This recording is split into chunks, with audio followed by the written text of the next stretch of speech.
Call to order our Monday, May 7th, 2000. There's one in that classroom. There's one in that classroom. Pledge allegiance to the flag of the United States of America and to the republic for which it stands, one nation, under God, indivisible, with liberty and justice for all. Good evening. Great to be here at Fagley Middle School this evening. Also, our first live stream board meeting. It's pretty exciting. So we will begin with agenda adjustments. Are there any adjustments to the agenda by the board? Okay, if not, we'll move on to monitoring showcasing Portage Township Schools. We'll begin with Blue Ribbon Program, Principal Martin, Tara O'Hare, and Jessica Cohen.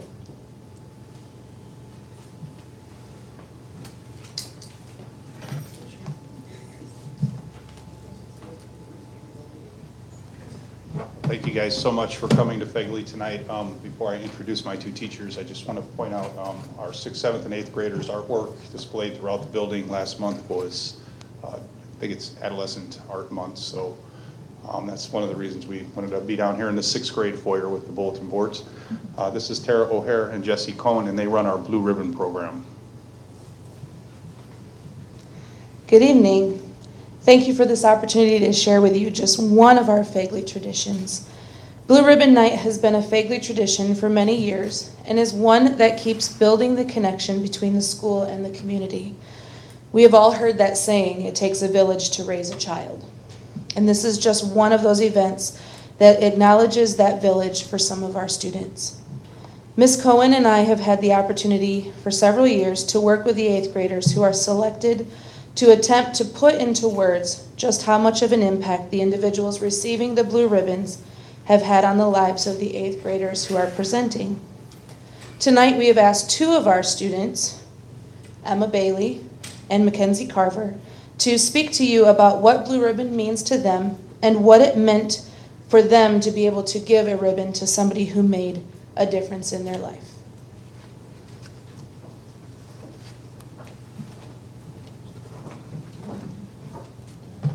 Blue Ribbon is a Fagley tradition that allows a group of randomly selected 8th grade students the opportunity to acknowledge and thank two influential adults in their life.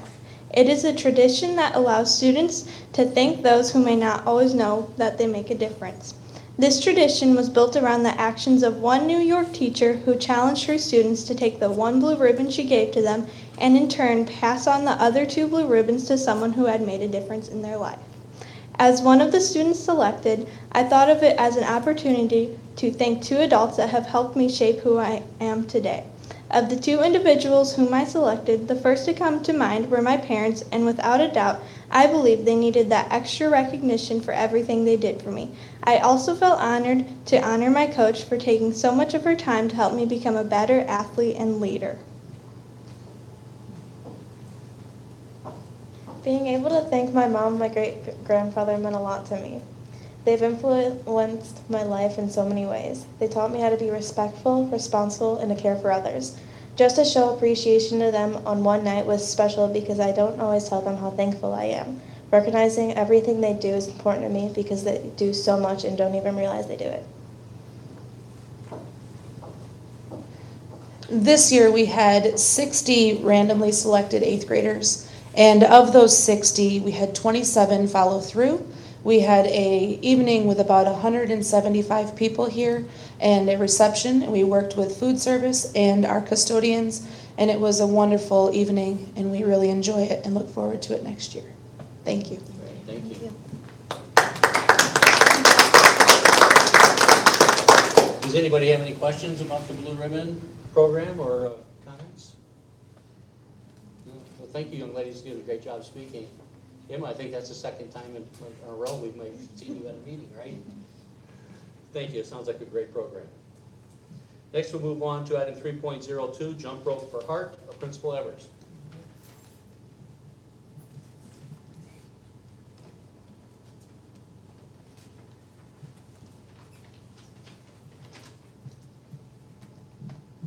Thank you. First off, I'd like to introduce a student here with me. This is Mateo Buscemi. He is a student at Myers. He is in 4th grade. And we are here today to talk about Jump Rope for Heart. a little bit about the program itself, as well as the wonderful contribution Mateo and his family made to this great organization. Jump Rope for Heart has been in Portage for many, many years. It started back at Myers back in '92, and it has continued at all of the elementary schools as well as the middle schools since that time. It has been a wonderful cause. This is the 18th year, like I said, here at Myers that we participated in this program. The program has been around for nearly 40 years, however, but 18th here at Myers. One of the big contributions that this program raises money for is American Heart Association and research to help fight heart disease. This year at Portage Township Schools raised $45,176 to the cause. And Mateo here himself raised $17,250. So again, I just want to give a big round of applause for Mateo.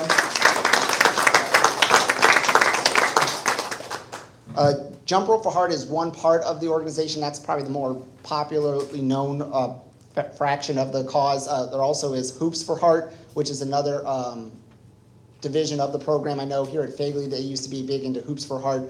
At the elementary school at Myers, we primarily use Jump Rope for Heart. Heart disease is the #1 killer in the country. Every minute in the world, a parent is told that their child is born with a heart defect. For the first time in history, our children's lifespans are predicted to be less than their parents. 36,000 babies are born with heart defects every year. The Jump Rope for Heart program benefits our students in 3 ways: education, community service, and physical activity. It emphasizes healthy eating, exercising, and living tobacco-free. And again, we just wanted to take a moment and recognize Mateo for his outstanding efforts that he makes.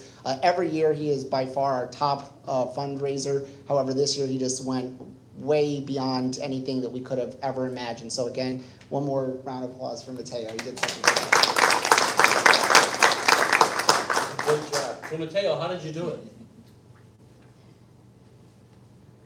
My mom has friends. Good answer. Good answer. We need to get to know your mom. I would just like to mention as well, Mateo, I had the pleasure today, and I'm going to pass this along to the board this evening, but I had the pleasure of taking a few minutes to read your blog today and the reasons behind your passion for the American Heart Association. Would you mind sharing with the board why you have such a passion for this? My dad died, and I don't want that to happen to anybody else. Yes, he was personally impacted by his father, and he wants to make sure that he can raise funds for research and the treatment of those with heart disease. So thank you for your personal passion for this. Thank you for sharing it with those who are in need. And again, board, I will share that with you. And thank you to Mom and Grandma for all you do to support his passion to pay it forward. Thank you.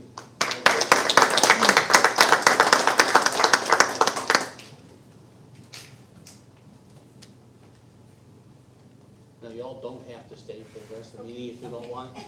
You're welcome to, but.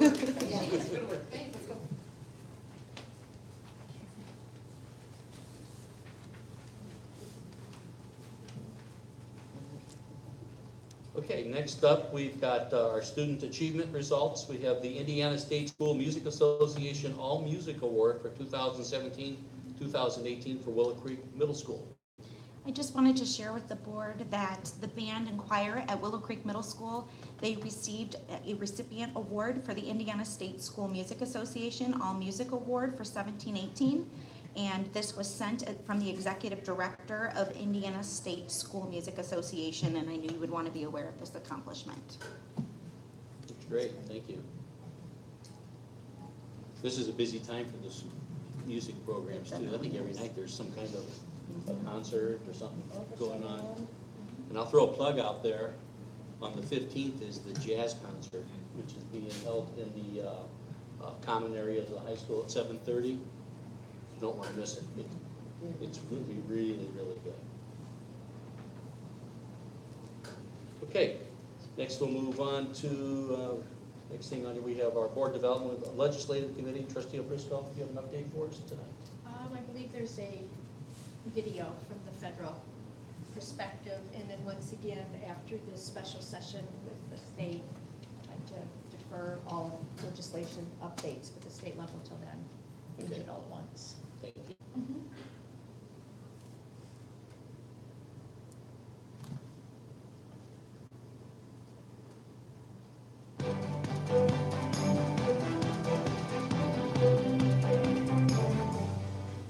Hello, and welcome to Federal Flash. I'm Nikki McKinney, and I'm joined by Lindsay Dworkin. Today, we'll update you on newly released data on bullying, discipline, and school safety, and staffing changes at the Education Department, and highlight some interesting commentary from top Republicans on the Hill. Let's turn to Lindsay for an update on the recently released civil rights data. Thanks, Nikki. On Tuesday, the department released the 2015-16 Civil Rights Data Collection, or CRDC. The data shows that Black students and students with disabilities are suspended and arrested far more often than their peers. Given the information, many are hoping this will prevent the department from rescinding Obama-era guidance on school discipline that was designed to address those problems. The data also confirms racial disparities across students when it comes to success in science, technology, engineering, and math courses. For example, of white students who were enrolled in Algebra 1 in grade 8, 85% passed the course. In comparison, only 72% of Latino students and 65% of Black students who took Algebra 1 in 8th grade passed. And fewer than 50% of students of 2 or more races and Native American students passed. The data also shows that high schools with high percentages of Black and Latino students are less likely to offer math and science courses like calculus, physics, chemistry, and advanced math. Visit the link below to access the CRDC in its entirety. Thanks, Lindsay. Several empty positions at the department have been filled since our last flash. On April 18th, the Senate confirmed Carlos Muniz to serve as the Education Department's top lawyer.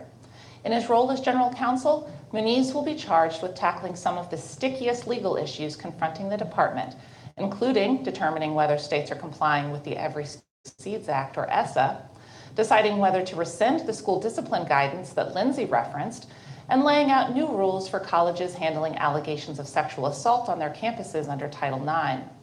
In addition to Muniz, Mark Schneider was confirmed to serve as the director of the Institute of Education Sciences, and James Lynn Woodworth was appointed by President Trump to serve as the commissioner of the National Center for Education Statistics. In case you missed it, the department also issued a notice inviting applications for new awards for fiscal year 2018 for the Innovative Approaches to Literacy program. The IAL program supports high-quality programs designed to develop and improve literacy skills for children and students from birth through 12th grade in high-need schools and districts. Applications were made available on April 18th, and the deadline for submissions is May 18th. Visit the link below for more information. Finally, the top Republicans on the House and Senate Education Committees made some interesting comments recently. In a speech at the Reagan Institute Summit on Education earlier this month, Senator Lamar Alexander gave credit to the department for their approval of state plans under ESSA, saying, quote, "I think the implementation is fine," end quote. As we've reported previously, Senator Murray, the ranking Democrat on the committee, has raised a number of issues with the department's approval of state plans. Some of those concerns were reiterated in a letter sent by more than a dozen organizations highlighting specific concerns with plans that have been approved by the department. Visit the link below to access the letter. At the same event, the chair of the House Education Committee, Republican Virginia Fox, made comments arguing that pay for school teachers should be comparable to the salary of professors. She stressed the need for better pay in response to a question about waves of teachers walking out of their classrooms in red states like Oklahoma, Kentucky, and Arizona, demanding better pay and more education revenue to make up for years of budget cuts. She further suggested that sexism may play a role in the salary disparity, noting that the majority of public school teachers, quote, "are women, and the majority of college professors are men," end quote. That's all for now. For an alert when the next episode of Federal Flash is available, email us at alliance@allfored.org. Thanks for watching. Federal Flash is the Alliance.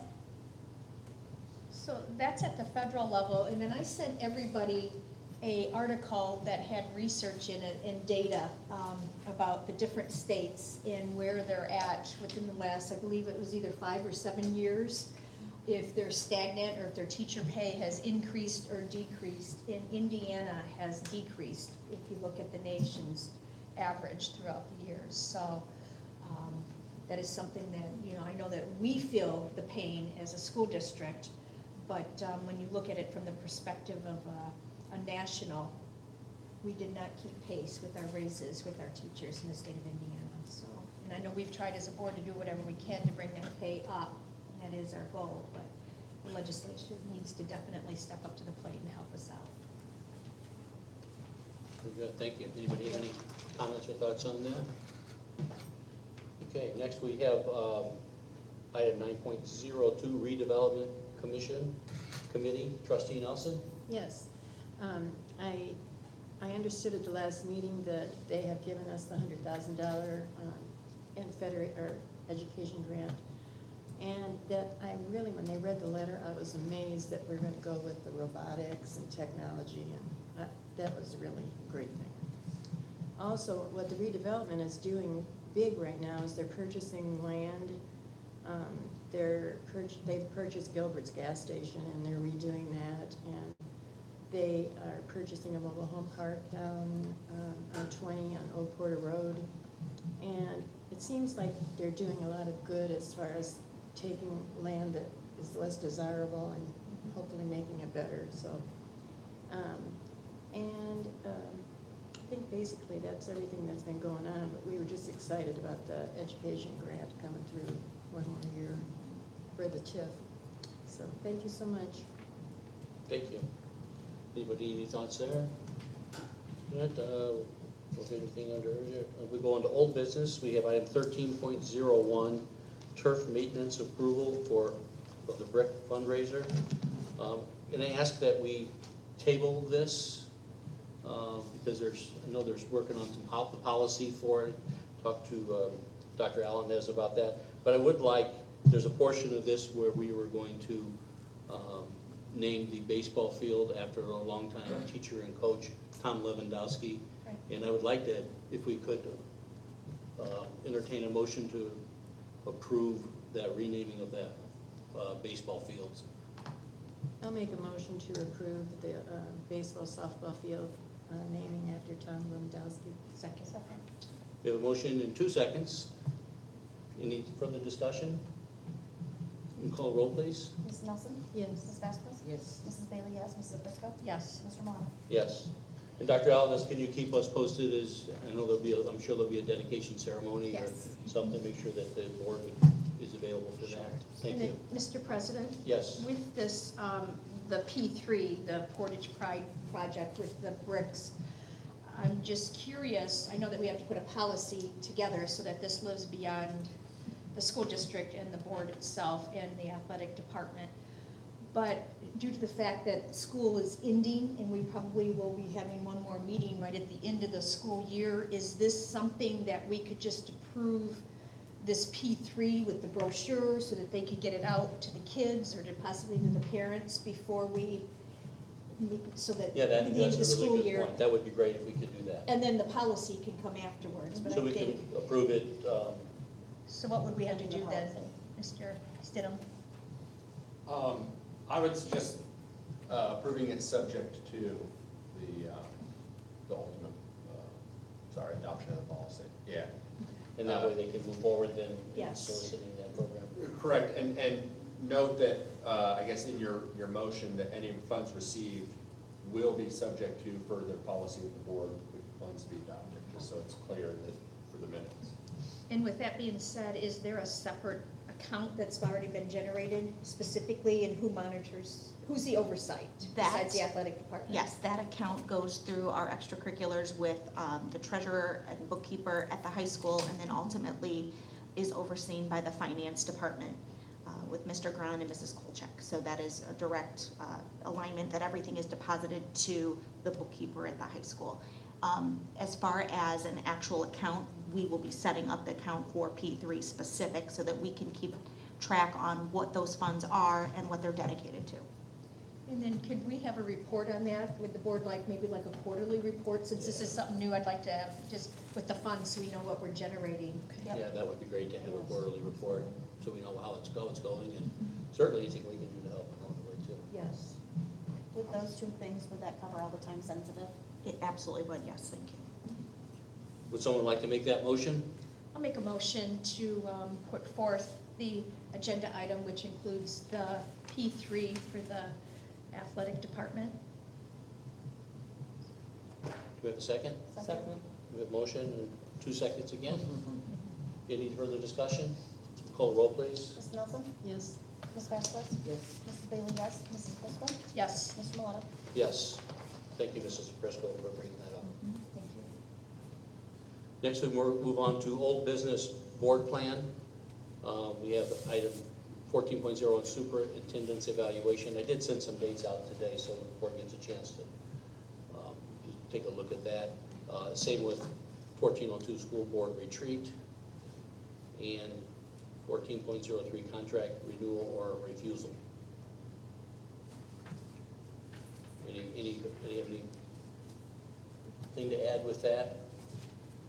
If not, we'll move on to old business vendor contract approval. We have item 16.01, approval of the Cleaver service agreement.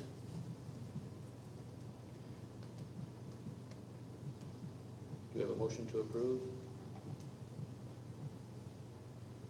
I make a motion to approve the Cleaver service agreement. Second. We have a motion and a second. Any discussion? Call the roll, please. Ms. Nelson? Yes. Ms. Vasquez? Yes. Mrs. Bailey, yes. Mrs. Prisco? Yes. Mr. Milano? Yes. Next, we have 16.02, approval of the Huddle tickets agreement. And which one do we have to pull? We're 'Cause going to should've pull did that the under- Heartland. Heartland, which is the next Okay, all right. So I'll we- make a motion to approve the huddle tickets. We have a motion. Do we have a second? Second. We have a motion and a second. Any discussion? Call the roll, please. Ms. Nelson? Yes. Ms. Vasquez? Yes. Mrs. Bailey, yes. Mrs. Prisco? Yes. Mr. Milano? Yes. Next, item 16.03, approval of the Heartland agreement. It's been determined that that is not actually a contract, that's an invoice, so we will pull that from the agenda, and it'll be handled as other invoices are on our claims report. Next, we have item 16.04, approval of the overdrive agreement. We'll need a motion to approve. Make a motion to approve the overdrive agreement. Second. We have a motion second. Any discussion? Call the roll, please. Ms. Nelson? Yes. Ms. Vasquez? Yes. Mrs. Bailey, yes. Mrs. Prisco? Yes. Mr. Milano? Yes. Item 16.05, approval of the Follett amendment. Make a motion to approve the ballot amendment. Second. We have a motion and a second. Any discussion? Call the roll, please. Ms. Nelson? Yes. Ms. Vasquez? Yes. Mrs. Bailey, yes. Mrs. Prisco? Yes. Mr. Milano? Yes. So we do, on these, we use the new form. I hope everybody I like the uniform a lot. like that. Yeah, it's definitely helpful. So, again, the only thing, we just gotta make sure that we keep that limited to contracts and not invoices. And I like the new form too. With that being said, I know that these are all public records and are accessible by the community, but is there any way that we could, underneath the title of it, just give a 1 or 2 sentence description of what we're actually approving so that the community's aware of it? Because we're just kind of passing this without any background. And I do know that at the city council meeting, they actually have like a little paragraph up on the screen. Correct, Chris, if I'm, with different agenda items that kind of explains it a little bit more in depth. Well, depending on the item, yeah, we Yes. will, yeah. So maybe if you could share that, so that our superintendent could take a look at that and get an idea, and I think that would be important. Yeah, and then I think also moving forward, because we talked about trying to get our discussion meetings back to discussion. Yes. So these will come up as discussion first, and then at our next meeting, will actually be those approvals. So at that discussion, Yes. that be the time to inform what exactly each of these are.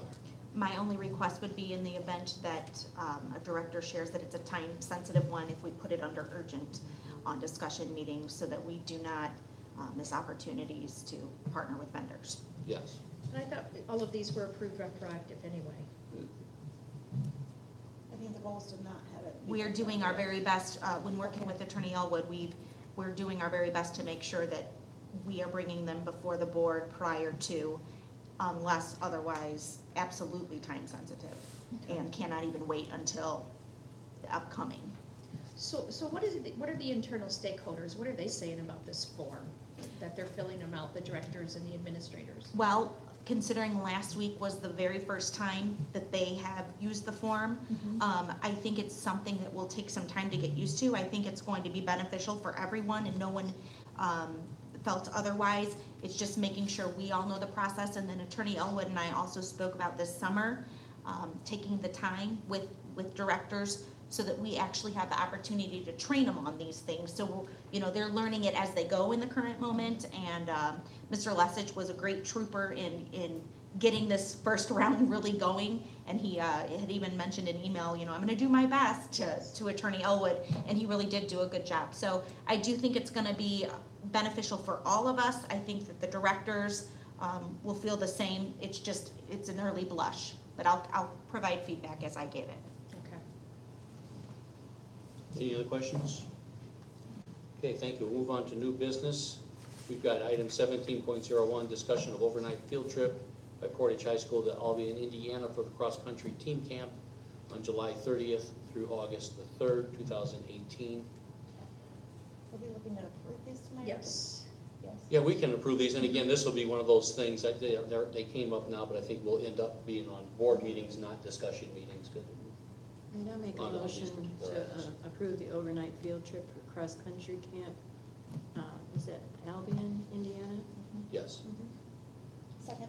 We have motion and a second. Any discussion? Call the roll, please. Ms. Nelson? Yes. Ms. Vasquez? Yes. Mrs. Bailey, yes. Mrs. Briscoe? Yes. Mr. Milano? Yes.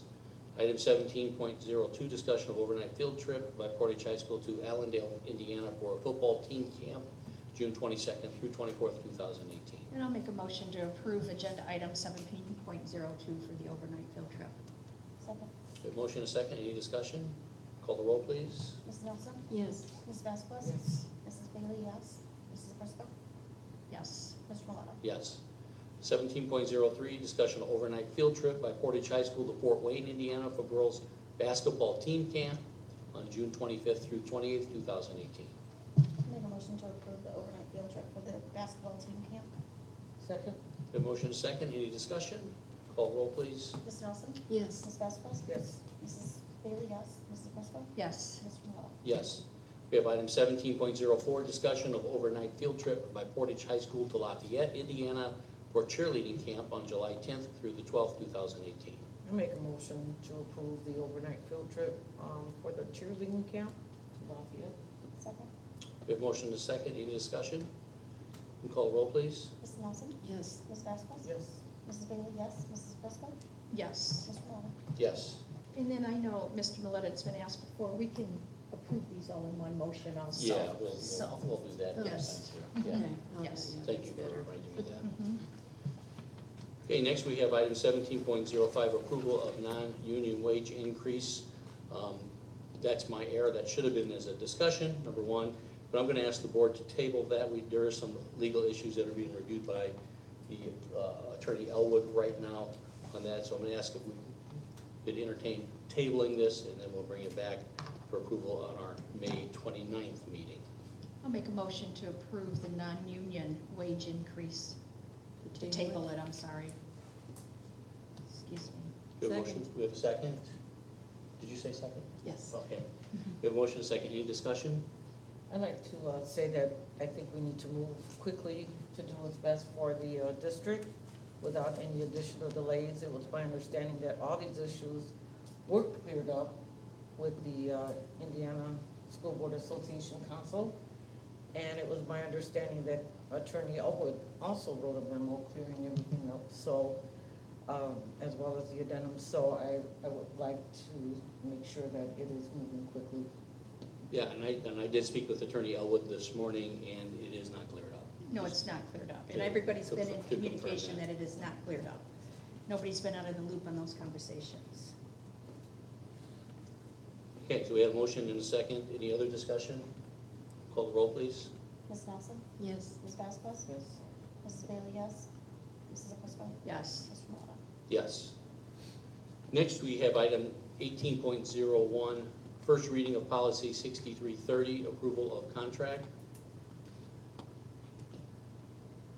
Should this go to the policy committee first before it comes here, or is this one, do we have enough discussion for approval?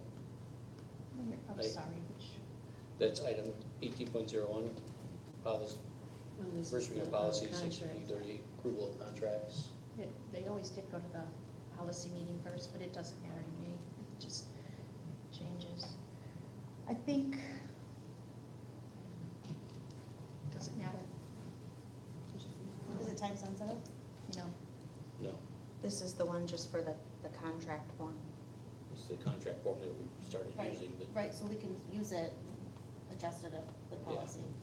And I thought it was in a draft format anyway for everybody to get their input, so it's probably better if it does go to the yeah, that's policy. what I was thinking, because there's still some red line on it, so. And then for transparency, the whole purpose of having these committees is that those items do get filtered through with those individuals who have that, more of that expertise to ask questions and give their input. So I think it's a better idea that it is filtered through committees first, anything that can be. Yeah, I would agree. So we'll table that, and allow the policy committee, their meeting, to bring that back to us. So I'll make a motion to table policy 6330, approval of contracts. Second. We have a motion and a second. Any discussion? Call the roll, please. Ms. Nelson? Yes. Ms. Vasquez? Yes. Mrs. Bailey, yes. Mrs. Prisco? Yes. Mr. Maleta? Yes. Okay, next we'll move on to superintendent reports. Dr. Alanis? I have nothing at this time. Okay, and everybody should, the quarterly reports are on there. If everyone reviewed those, if anyone has any questions about those. Oh, sorry.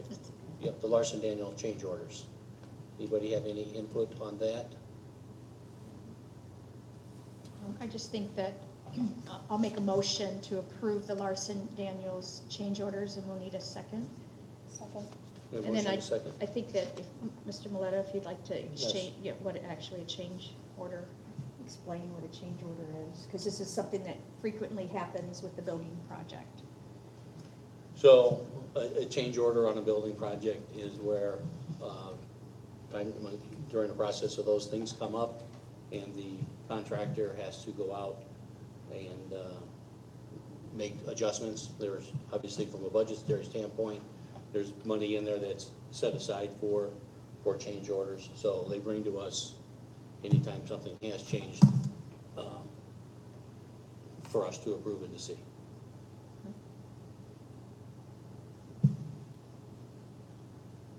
So we have a motion and a second. Any other discussion? Can you call the roll, please? Ms. Nelson? Yes. Ms. Vasquez? Yes. Mrs. Bailey, yes. Mrs. Prisco? Yes. Mr. Maleta? Yes. Again, quarterly reports. Any comments about those or questions?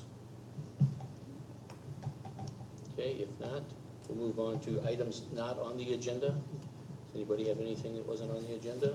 I do. Yes.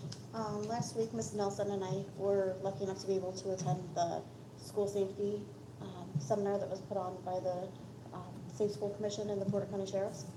And one of the things that came up was that part of what made Columbine so horrible was that their SRO officer, by policy, was not allowed to enter the building until SWAT arrived. And that was 30 to 45 minutes. And so I was just questioning, is that what our policy is? I don't expect you to have the answer, Superintendent Alanis, but if you could check and see. We will look into theirs weren't.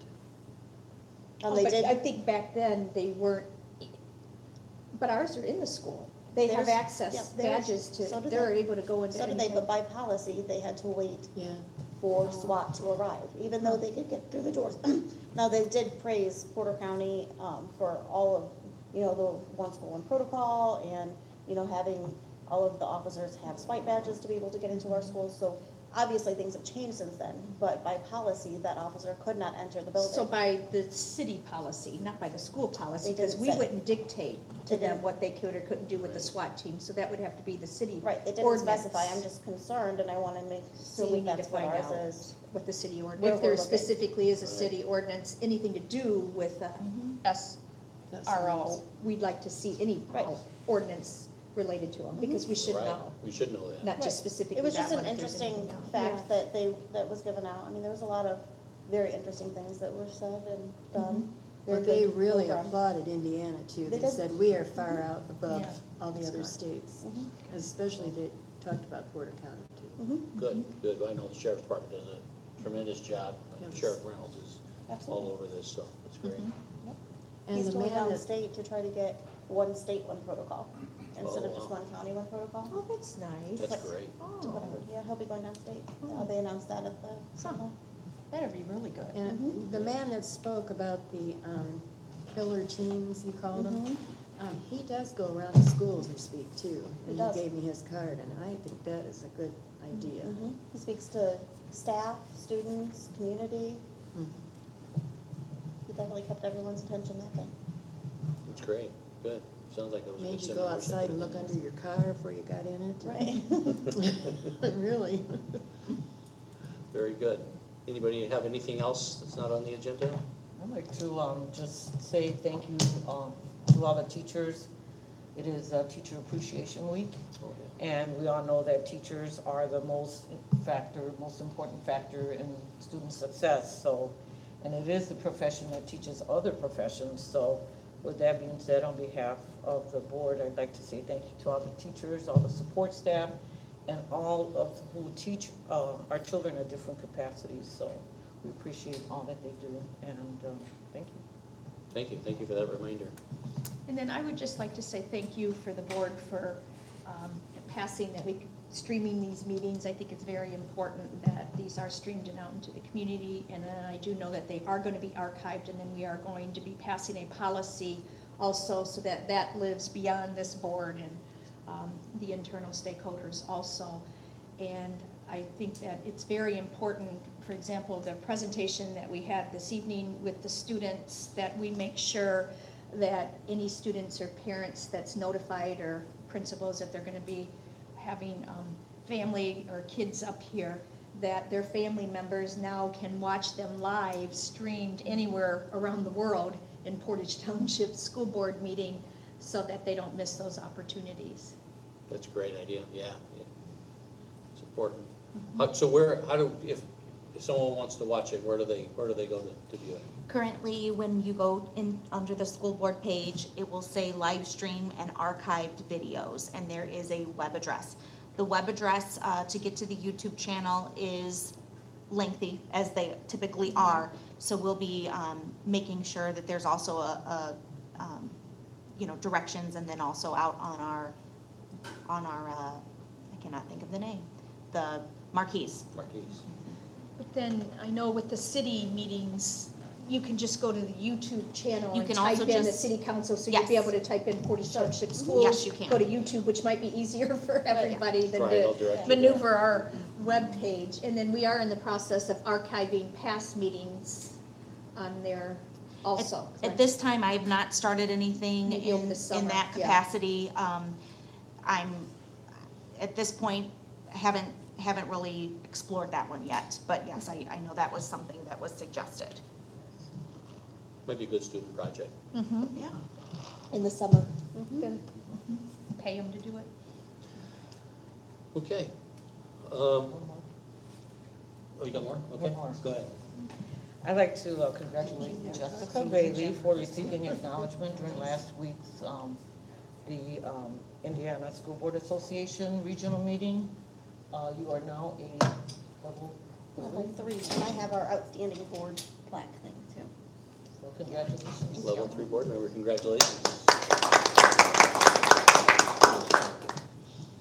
Okay, I did fail to mention we had a public comment form. I apologize for that. But if we had one, now would be the time to bring it up. We have move on to upcoming meetings. May 29th, 2018 will be our regular board meeting at 5 p.m. The administration building. May 30th, we have our board plan committee. We'll be meeting at 5 p.m. at the administration building. June 6th, board curriculum committee meeting, 5 p.m. at the administration building. And again, I'll remind you, I did send a message out today on some of the other meetings we need to get scheduled. Let me know if that all works. And then, Mr. President, those are all public meetings. Yes, these are all public Yes. meetings. And with that, if nobody has anything else, do we have a motion to adjourn? I make a motion to adjourn. Second. We have a motion, a second. All in favor, say aye. Aye. Meeting adjourned. Thank you.